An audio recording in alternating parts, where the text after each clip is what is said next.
الرجيم بسم الله الرحمن الرحيم الحمد لله رب العالمين والعاقبة لأهل التقوى واليقين والجنة للموحدين والنار للملحدين والصلاة والسلام على النبي الأمي العربي القرشي المكي المدني الهاشمي الطهي الطهامي السراج المضيء والكوكب الدري صاحب الوقار والسكينة المدفون بأرض المدينة والعبد المؤيد ورسول المسدد المحمود الأحمد مولانا بالقاسم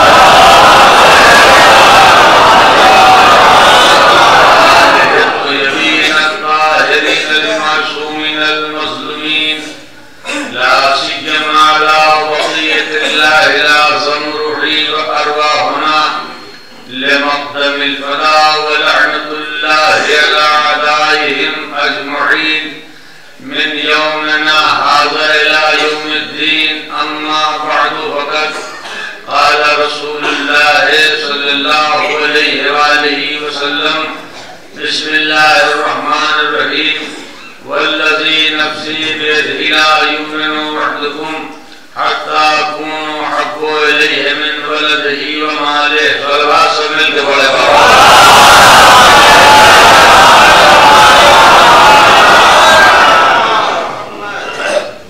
حضور سرور کائنات ختمی مرتبہ حضرت محمد مصطفیٰ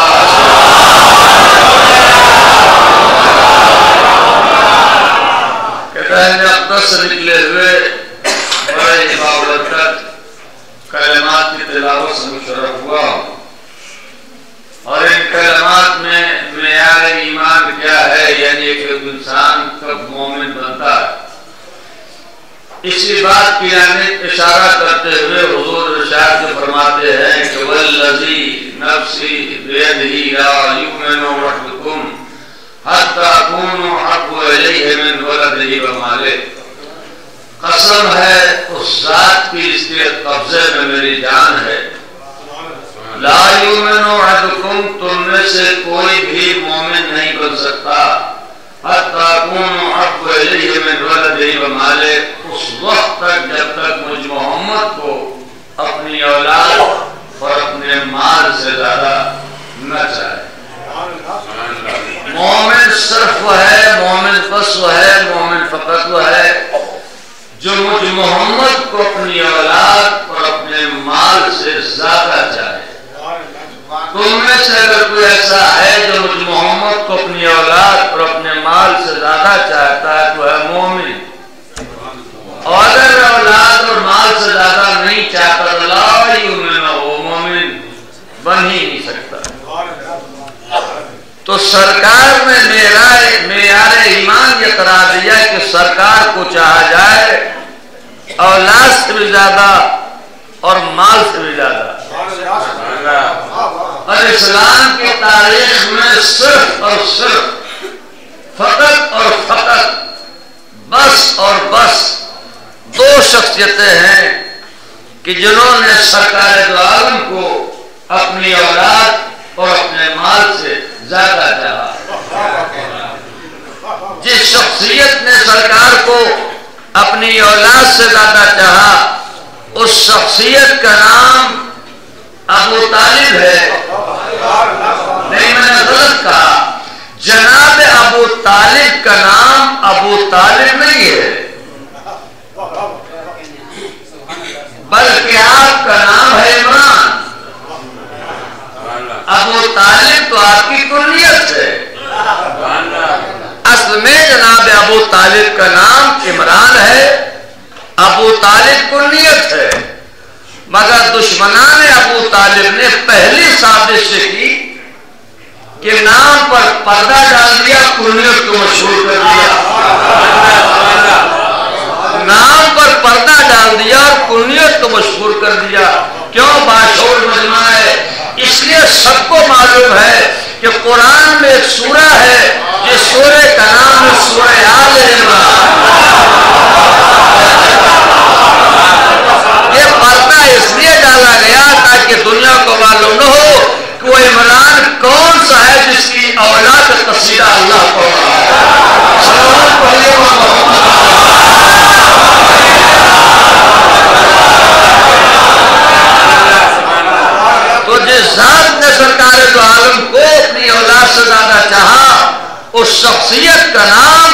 ابو طالب ہے، اور جس ذات نے سرکار دو عالم کو اپنے مال سے زیادہ چاہا اس شخصیت کا نام خدیجۃ الکبریٰ ہے۔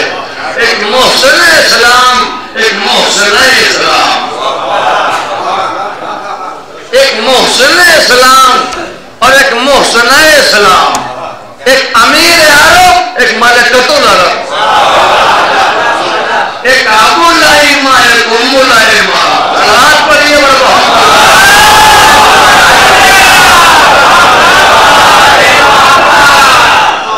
یہ دو شخصیتیں ہیں، ایک جناب ابو طالب اور ایک جناب خدیجہ۔ ایک نے اولاد سے زیادہ چاہا اور ایک نے مال سے زیادہ چاہا، مگر یہ عجیب دنیا ہے، یہ ابو طالب سے بھی ناراض ہے اور خدیجہ سے بھی ناراض ہے۔ نہ جناب ابو طالب سے خوش ہیں اور نہ جناب خدیجہ سے خوش ہیں، اور ناراض ہونے اور برہم ہونے کا سبب کیا ہے یہ بھی ہمیں معلوم ہے۔ جناب ابو طالب سے کیوں ناراض ہے لوگ، اس کی بھی وجہ ہمیں معلوم ہے، اور جناب خدیجہ سے کیوں ناخوش ہے لوگ، اس کی بھی وجہ ہمیں معلوم ہے۔ جناب ابو طالب سے اس لیے ناراض ہے کہ چونکہ ابو طالب علی کے باپ کا نام ہے۔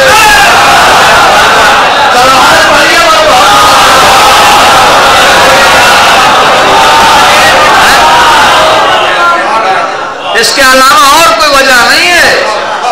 یہ ابو طالب سے اس لیے برہم ہے کہ چونکہ ابو طالب نام ہے مولا علی کے باپ کا، اور جناب خدیجہ سے اس لیے ناراض ہے کہ خدیجہ نام ہے زہرا ایمان کا۔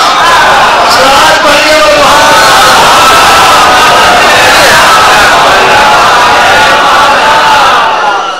مگر ایک نے سرکار کو اپنی اولاد سے زیادہ چاہا اور دوسرے نے سرکار کو اپنے مال سے زیادہ چاہا، اور یہ بھی ایک عجیب اتفاق ہے کہ اللہ نے دونوں شخصیتوں کا قصیدہ قرآن میں ایک ہی سورہ میں ایک ساتھ پڑھا ہے۔ اس کا بھی جس نے سرکار کو اپنی اولاد سے زیادہ چاہا، اور اس کا بھی جس نے سرکار کو اپنے مال سے زیادہ چاہا۔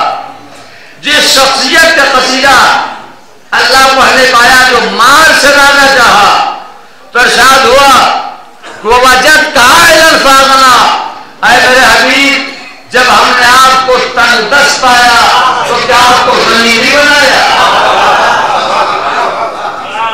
جب ہم نے آپ کو محتاج پایا، صاحب ضرورت پایا تو کیا ہم نے آپ کو غنی نہیں بنایا؟ جسے دنیا غنی بنائے وہ اور ہوتا ہے۔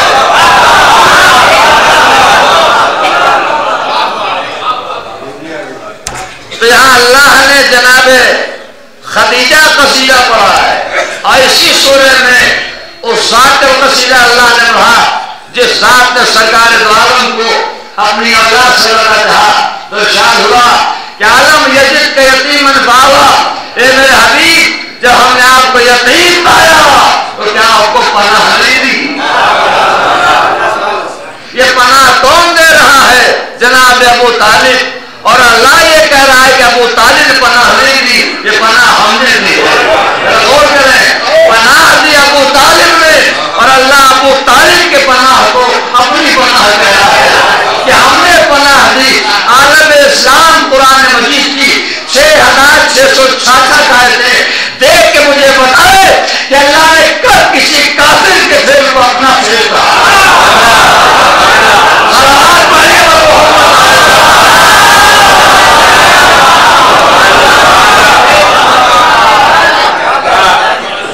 تو ایک نے اولاد سے زیادہ چاہا اور ایک نے اپنے مال سے زیادہ چاہا۔ جس نے اولاد سے زیادہ چاہا اس شخصیت میں لاکھوں سلام، اور جس نے مال سے زیادہ چاہا اس شخصیت میں لاکھوں سلام۔ ہمیں کسی سے عداوت نہیں ہے، مگر حقائق کا بیان کرنا جرم بھی نہیں ہے۔ اور یہ پکچر موجود ہے، اس اسلام پر جناب خدیجہ کی دولت کا احسان ہے، یقیناً ہے، مگر میں اکثر کہتا ہوں بعد میں ہے، پہلے ہے اسلام پر ابو طالب کی دولت کا احسان۔ یعنی جناب ابو طالب نے سرکار دو عالم کو اپنی اولاد سے بھی زیادہ چاہا اور اپنے مال سے بھی زیادہ چاہا۔ اسلام پر احسان ہے جناب خدیجہ کی دولت کا، مگر بعد میں ہے، پہلے ہے ابو طالب کی دولت کا احسان۔ وہ کیسے؟ صلوات پڑھیے میں ترتیب کے ساتھ۔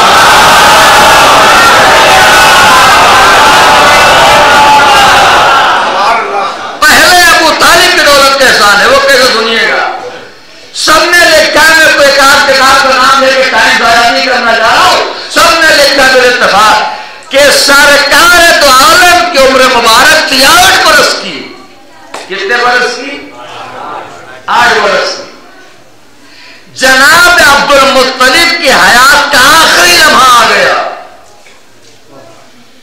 تو جناب عبد المطلب نے اپنے تمام بیٹوں کو جمع کیا اور جمع کرنے کے بعد گود میں پوتے کو لے لیا اور تخت پا کے بیٹھ گئے۔ ابو طالب ہے تخت پر، سامنے سارے بیٹے بیٹھے ہوئے ہیں اور گود میں پوتا بیٹھا ہوا ہے۔ بھائی ایک بار جناب عبد المطلب نے اپنے بیٹوں سے کہا کہ میں ایک طویل سفر پر جا رہا ہوں اور چاہتا یہ ہوں کہ اپنے پوتے محمد کی جانب سے مطمئن ہو جاؤں۔ تم میں سے کون ہے جو میرے بعد میرے پوتے محمد کی حفاظت کرے گا؟ یہ دادا پوچھ رہا ہے پوتے کے بارے میں بیٹوں سے کہ میں ایک سفر پر جا رہا ہوں اور وہ بھی طویل سفر، چاہتا یہ ہو کہ اپنے پوتے محمد کی جانب سے مطمئن ہو جاؤں۔ تم میں سے کون ہے جو میرے بعد میرے پوتے محمد کی کفالت کرے گا؟ تب جو لکھا وہ سنا رہا ہوں۔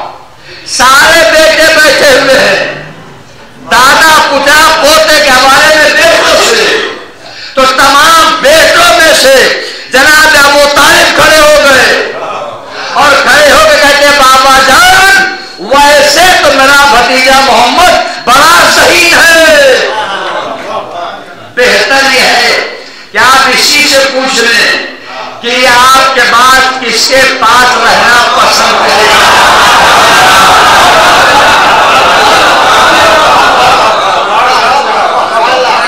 صلوات پڑھیے سوئیے